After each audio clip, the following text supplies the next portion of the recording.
Bismillah, in the name of God, who loves for people to live together and work together. This is the program Google Earth, and this will show us satellite images for all of the geography of Syria. And this is, you cannot access this program in Syria.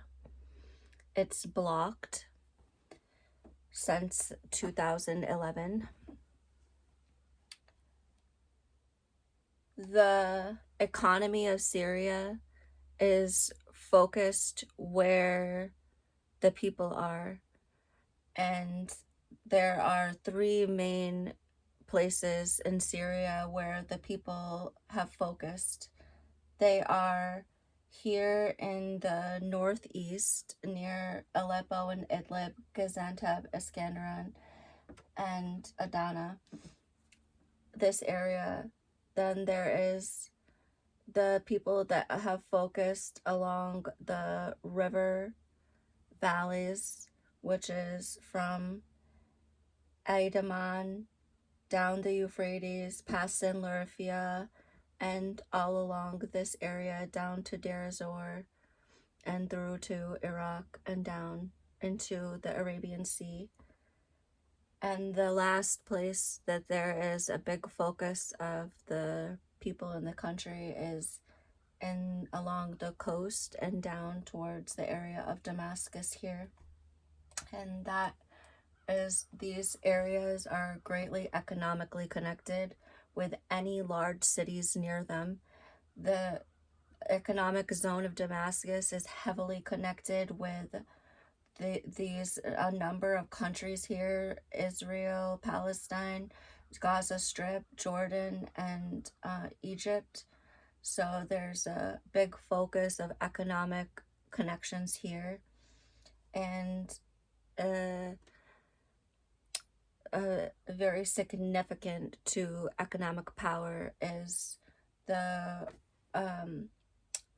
proximity of the city to the populations to other cities, to water sources, to waterways for transferring things through the economy, and through any place with a great natural resource.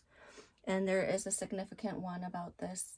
So Damascus is heavily connected with the city Beirut here, where there's 3 million.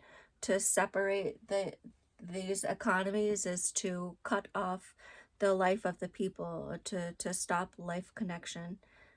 It's incredibly depriving thing. So it's not natural a way of life. There is this natural resources here. So this is a volcanic field, and these are only a few in the whole world of a volcanic field like this. These are kimberlite pipes. This is when the hot rock magma deep inside the earth, it has found a channel upwards, and these are known to produce gemstones and diamonds. This is how diamonds are formed. They're formed through the proximity of water and other chemicals near to this type of geologic process.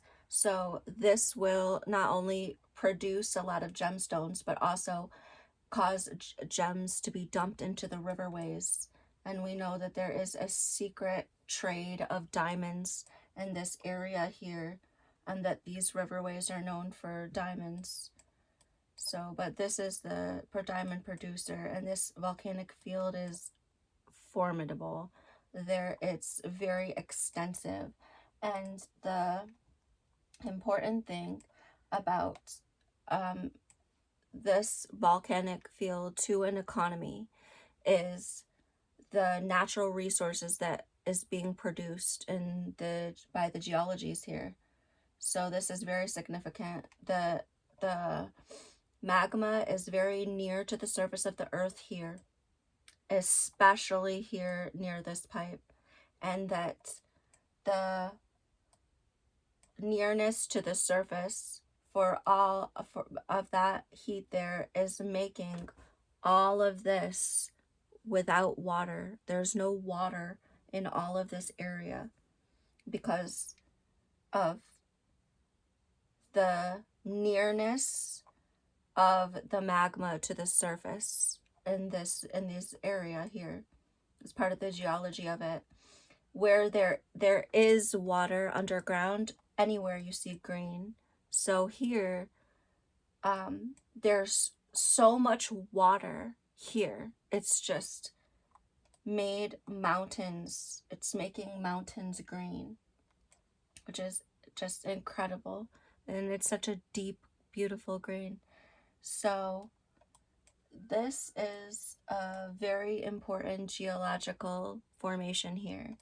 It is this green, deep green, which must be underground water, and then this black and with no water, which must be there's no water because this is a channel from deep underground. So those are natural resources, and the kings from thousands of years ago would know that there was diamonds here, and they would have used them, all of the diamonds and gold, and they would have kept it a secret because that's how they got their influence and power, is from that. They certainly wouldn't want everyone to have diamonds and gold. It was made for rulers. And this is very close to the city Damascus, just settled here. All of the mountains around, green mountains and along here, and all along the borderlands for Turkey and Syria here. All of these mountains have water in them, and that water is flowing down off the mountains into these lowlands. So there is nearly 1 million of the population here in this Damascus area. There is about 4 million here in the area from Homs and Hama and along this coastal land here. There is about 4 million to 6 million or 7 million between Aleppo and Idlib in this area here. There's another couple of million here in Hatay and displaced Syrians. There is 7 million Syrians, they say, in other countries, and 4 million Syrians in Turkey.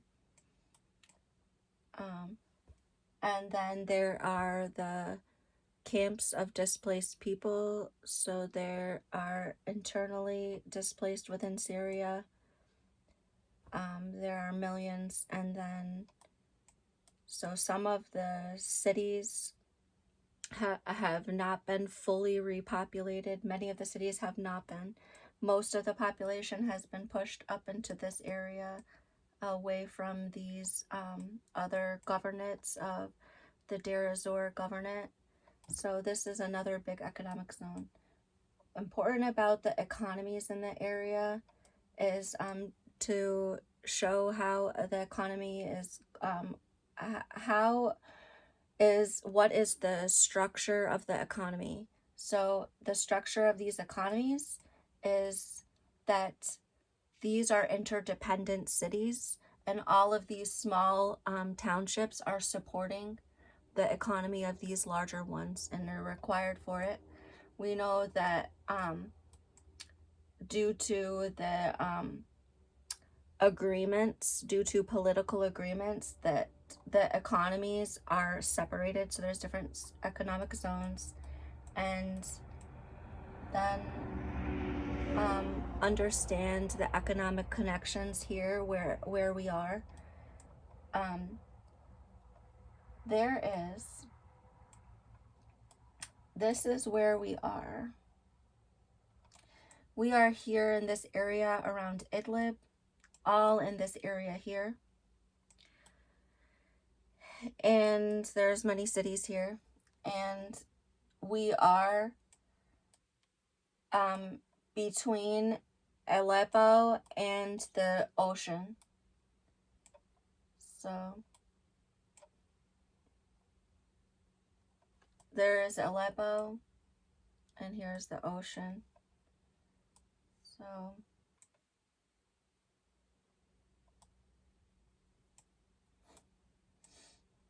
here is Idlib, so here's the ocean, and here's Aleppo. So we're between Aleppo and the ocean.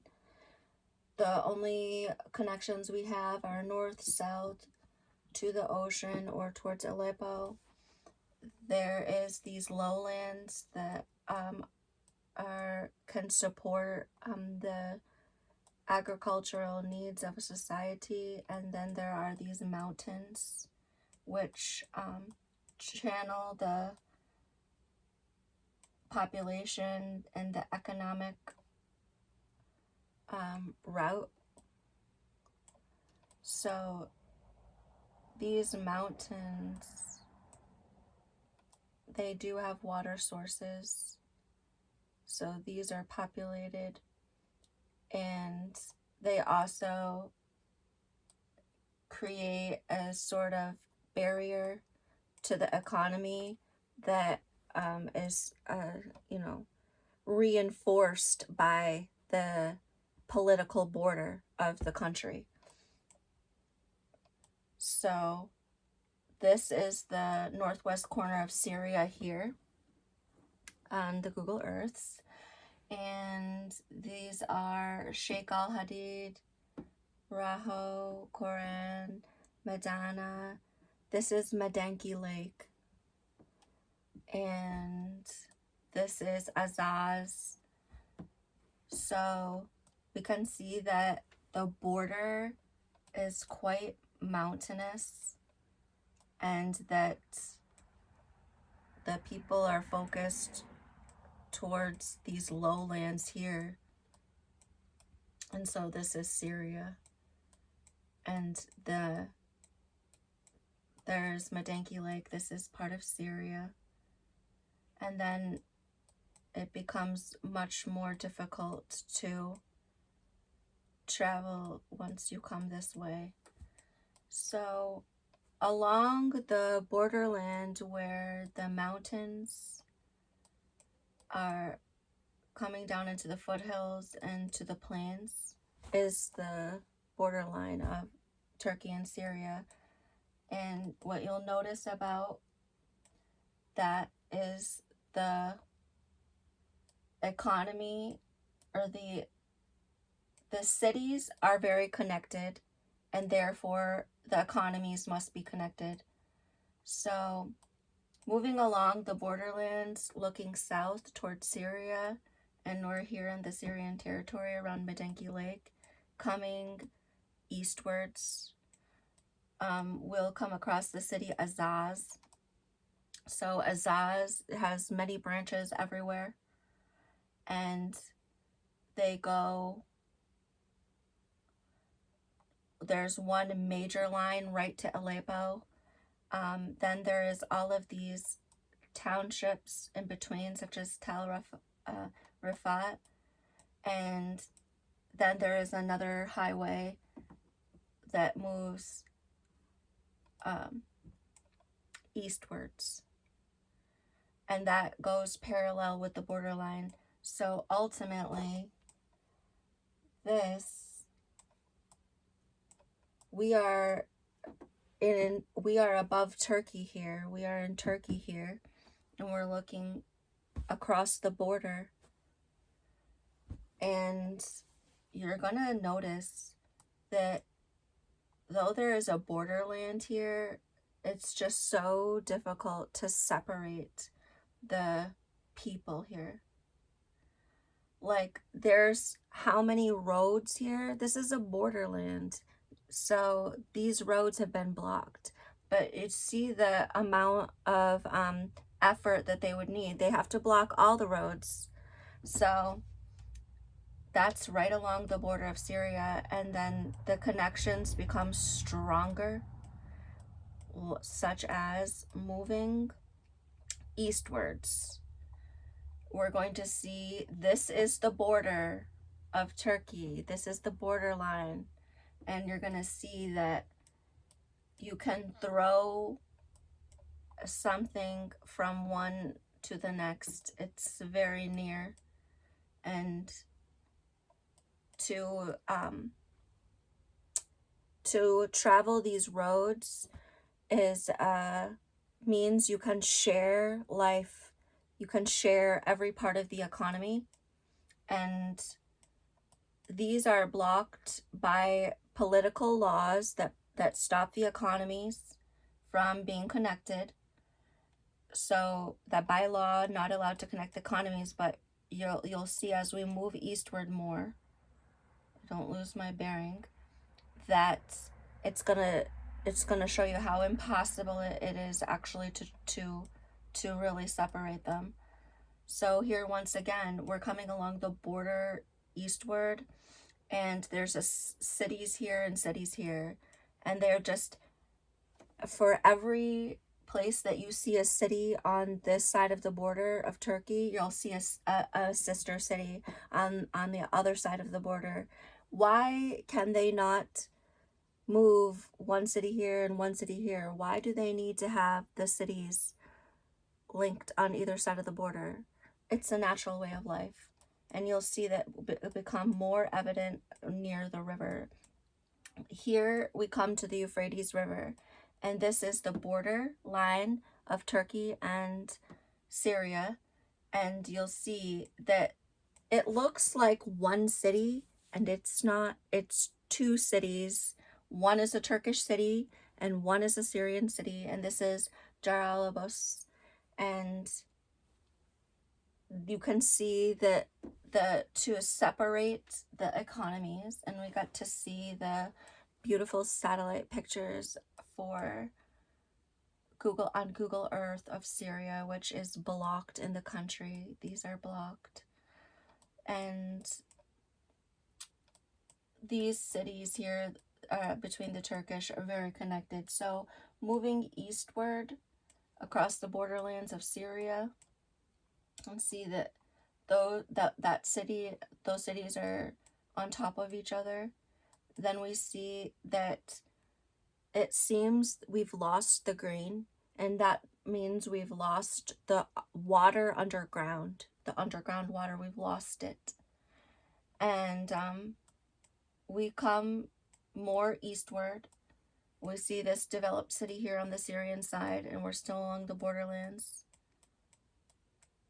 We're coming more eastward, continuing along the borderline, and we're seeing these heavily developed city here on the Syrian side.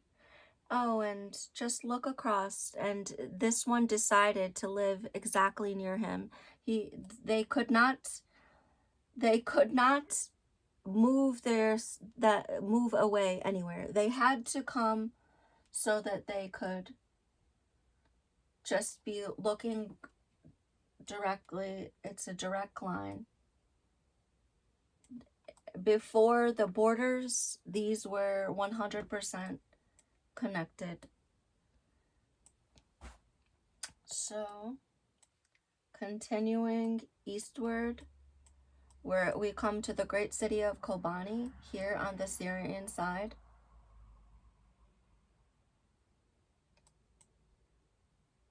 And on the Turkish side,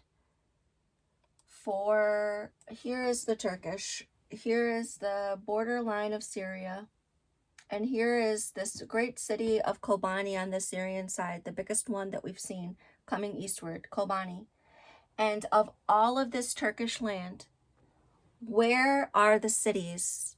Could he be here? Could he be here? No, he is right there, directly across from Kobani. Why is that? Why is it that the only cities are going to be connected this way, so near in proximity? And you're going to continue to see that where there's one city, there will be another. on the other side of the border, and that is deeply connected to the fertility of the land, the ability of the land to hold water and support life.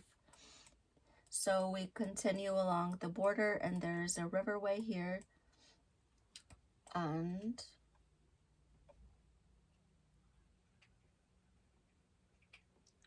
now we are coming to another of the great cities of great waterways of Syria here, and this is at Tel Abyad. So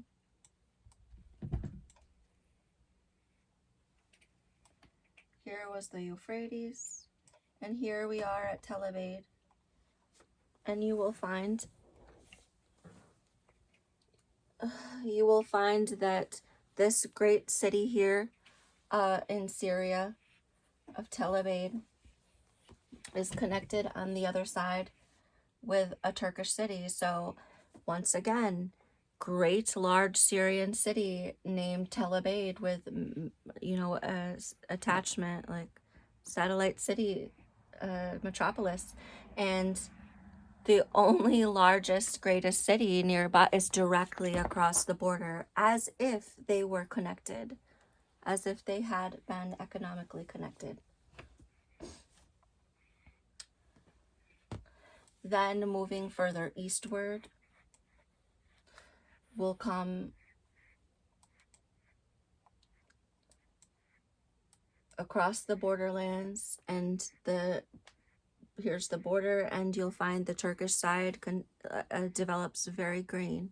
So there's water sources under there, and the Syrian side also is very fertile.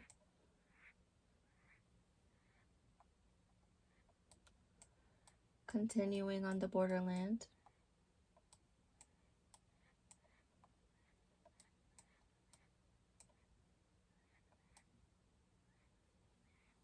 we see that this side here in Turkish starts to become very heavily populated here.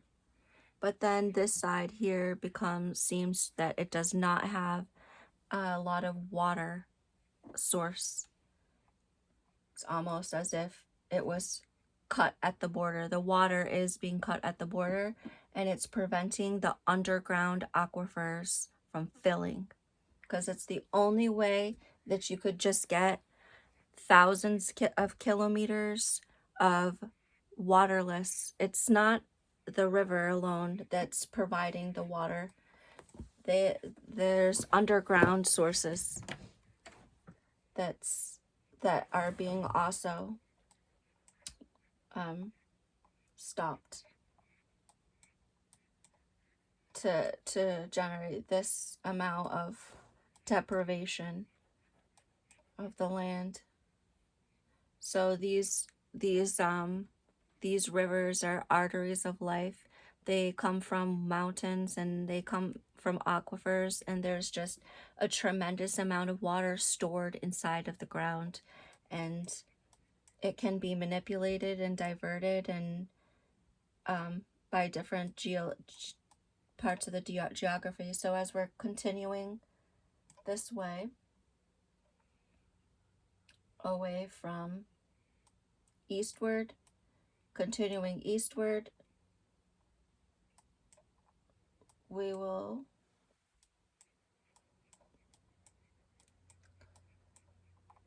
come to another greatly connected border area. So this is the city of Ras Al Ain, and this is a Syrian city, and here is the border line.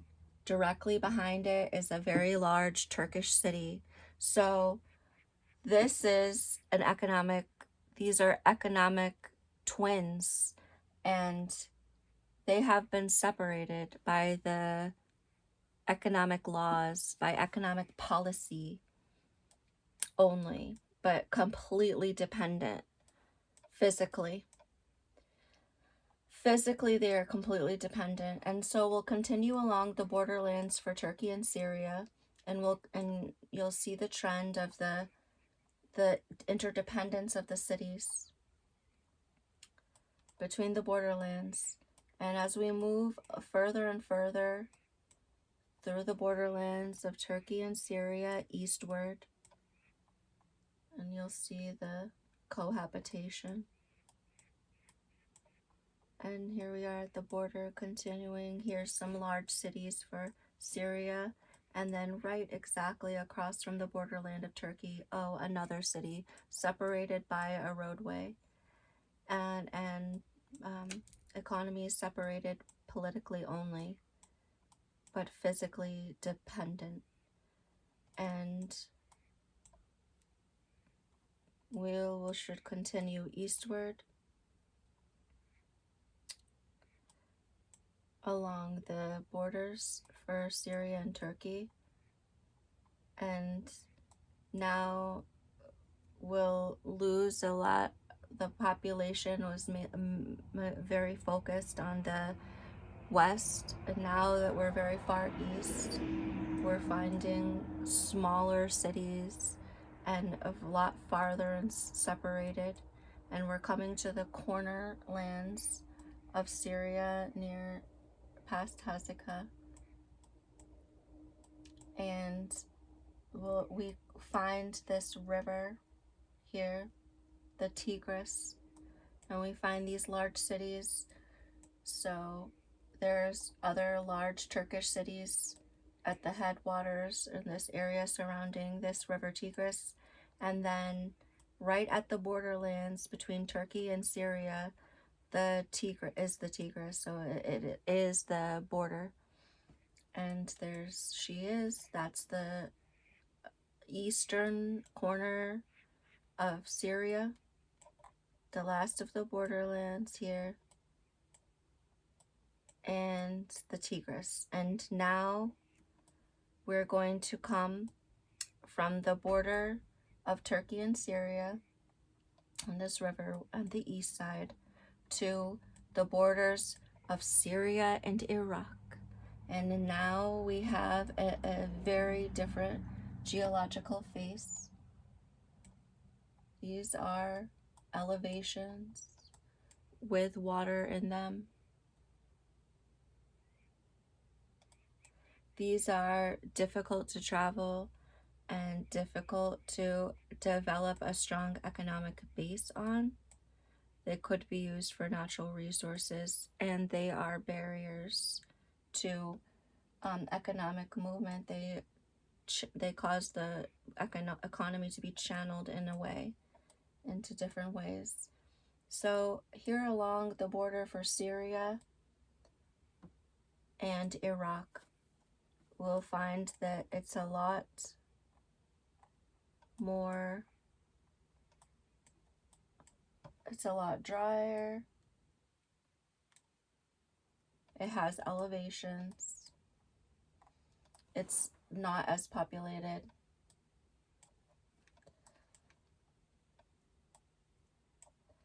And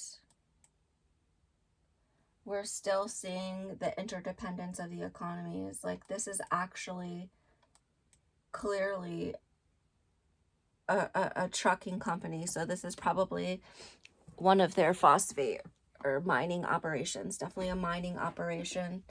It's here inside Syrian territory. Here's the border with Iraq, and here it's in Syrian territory. And directly across is the country of Iraq and all of these cities here. So there's that. There is, so this industrial operations here, the smaller cities. Here's the borderlands of Syria and Iraq, and you see this is the Syrian city and this is the Iraqi city, and they are separated by economic policy only. They're separated in thought only, and physically completely economically interdependent, completely dependent for life. And so it continues along the Syrian-Iraqi border. So it's